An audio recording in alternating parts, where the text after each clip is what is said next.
Good morning, this is Father X.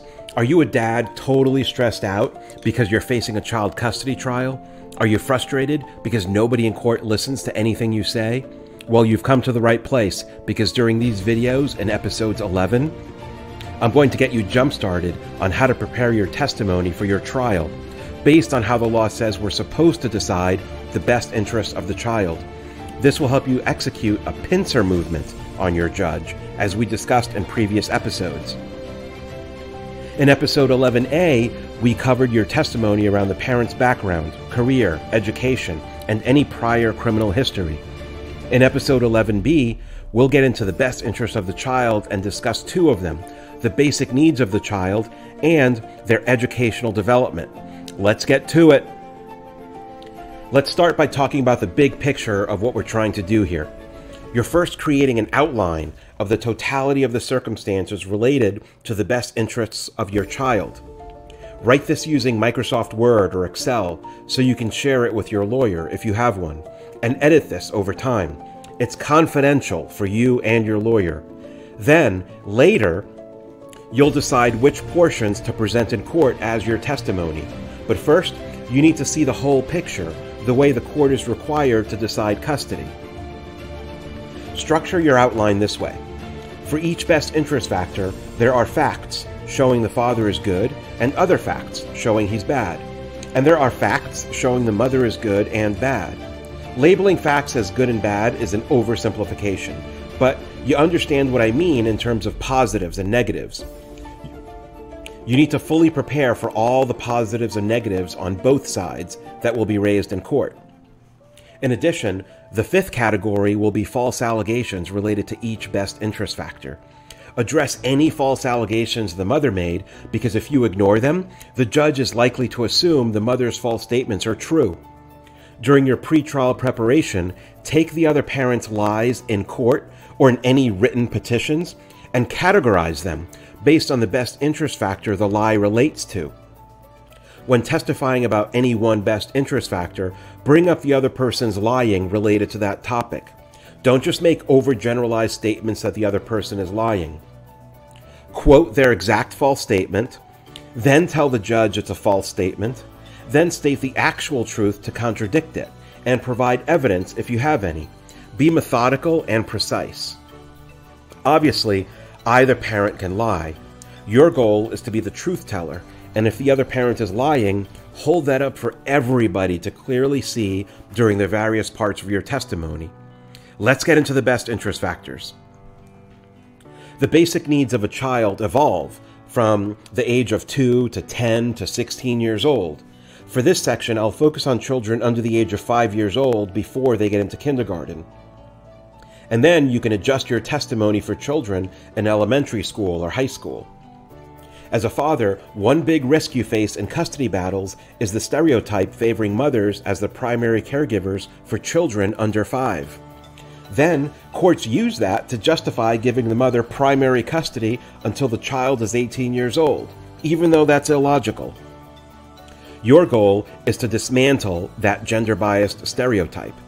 If you are actively involved in changing your baby's diapers, attending pediatrician visits, and feeding your baby, then introduce these facts to counter that stereotype. In high-conflict custody cases, expect the mother might feed the judge's stereotype by using marketing slogans like, "I did all the work caring for our child." Judges are gullible and don't do real analysis, so they're likely to just believe this cliché. You need to introduce reality by detailing each parent's contributions to your child's care.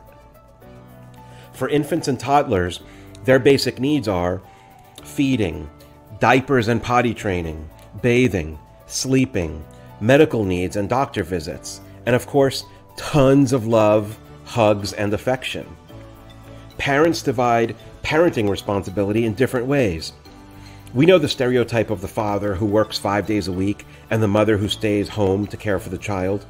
However, even in that scenario, it's generally not the case that one parent does 100% of the childcare. Sometimes the dad is the one who does most of the childcare. Testify about how childcare responsibilities were divided to show you were an involved parent, and that you can care for your child as a single parent going forward because you've done it already. Feeding. Show you're involved in feeding your child, even if it's less than half the time. If your baby eats 6 times a day, 7 days a week, that's 42 times a week. If you fed your child 14 times a week, twice a day because you worked, that's 33% of the time. It shows you're willing and able to do it, and that your child relies on you. Show that while you were in the home, you actively participated, even if the other parent did it most of the time. When you show the math this way, it demonstrates that this was not a lopsided scenario where only one parent handled it. Unfortunately, judges are just lawyers, and lawyers are incompetent at 7th grade math. It won't occur to most lawyers to look at reality based on basic math. When you show this in your testimony, you start to break down their simple-minded stereotypes and conclusions. Babies eat 6 to 7 times a day, every 3 to 4 hours, and 4-year-olds eat 4 times a day. It's important to show your knowledge of your child's eating habits. How many times a day did your child eat?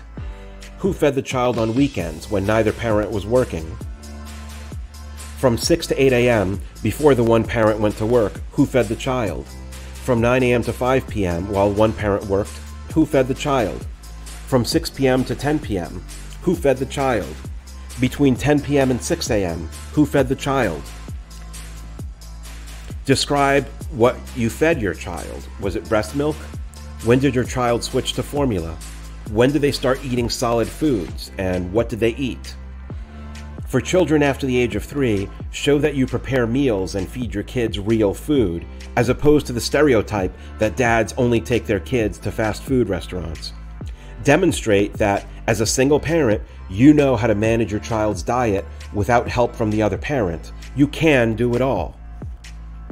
Diaper changes, potty training, bathing. Taking care of your infant isn't rocket science. Many of us have done it and know how easy it is. If you love your child and want to take care of them, then all of this is simple. Don't let the mother or her lawyer or the judge pretend that these basic needs are rocket science and you, as a man, are not capable of it. And if you don't know about infant or toddler care, read a book called Baby 411. It literally has all the answers on how to care for your infant. You'll instantly become smarter than most family court practitioners. How often did you change your child's diaper or give them a bath? Did you do this when you were home in the mornings, evenings, and weekends? A baby might need 6 to 8 diaper changes a day for 7 days a week. That's 56 times a week. If you change diapers 0 times a week, that's one thing.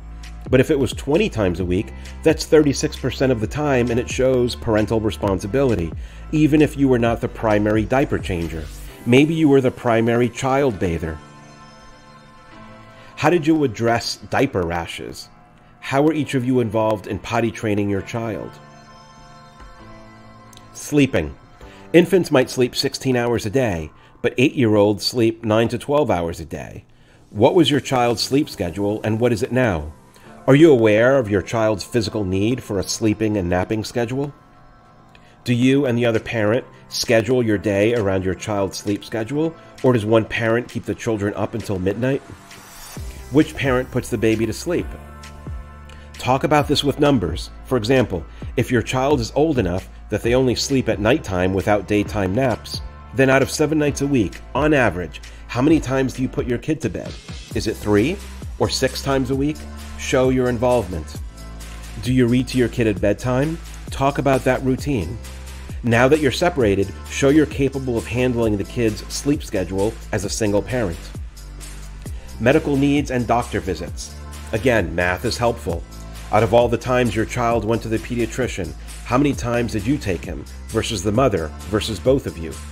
Show the percentages because it demonstrates that even a stay-at-home parent doesn't do 100% of the work. Your kid relies on his dad too. Do you know the name of your child's doctor and dentist? Testify to that. Did you choose the pediatrician or did the mother? Do your children go to their regularly scheduled wellness appointments? Is your child vaccinated? If not, why not? Describe the times your child was sick and how you cared for them. Show your active involvement and awareness of your child's basic medical needs. Show how your children depend on you when they're sick and how you take care of them. If the other parent neglected the child's medical needs, testify about each instance, what the child needed and what the other parent failed to provide. Talk about one instance at a time and show a pattern of negligence. Patterns are more serious than one instance of neglect. If the mother managed the child's medical needs while you worked, then after your breakup, you need to take a more active role. Take your child to the doctor, proactively talk to the doctor, and get your kids' medical records. Maybe it wasn't necessary when you both shared responsibilities in one home, but as two independent parents, you now need to do this. Does your child have significant medical needs due to an ongoing illness? If yes, describe the condition and explain how you fulfill those needs. When you testify about providing for your child's basic needs, talk about what a responsible parent you are. It's not a time to trash talk the other parent or criticize them for changing your child's diapers differently than you do. Don't be petty. If the mother is petty, highlight it to the judge and state how difficult she makes it to co-parent with her. Co-parenting is a key factor. If you're going to testify about concerns with the other parent's handling of the basic needs of your child, focus on serious instances of neglect or irresponsible behavior, such as malnutrition, changing diapers only twice a day, or failing to provide prescribed medication. And it's more meaningful if there's a pattern of behavior and not isolated incidents. One-time mistakes can happen, but a pattern of neglecting your child's basic needs is an indication of future neglect in the worst interests of the child. Dismantle the false allegations. As we discussed earlier, address any false statements or allegations the mother made about your care for your child's basic needs. If you ignore them, the judge is likely to assume the mother's false statements are true. Let's discuss the next best interest factor, intellectual development. Education often gets overlooked in family court, especially for infants and toddlers. Fathers can play a significant role in teaching math and reading. If this is your strength, testify about it to show you're better able to meet your child's educational needs. Education is crucial because it greatly influences a child's future success and opportunities. Parents vary in their involvement in the child's education. It's well known that the best indicator of whether a child will succeed academically is their parents' involvement. It's in the best interest of the child to have an academically involved parent. A negligent parent might tolerate frequent absence from school and low grades. A more involved parent will ensure the child goes to school every day. A highly engaged parent will actively assist with homework and push their children to do well. Where does each parent in your case sit along this spectrum of educational involvement? If it's your strength, testify to it.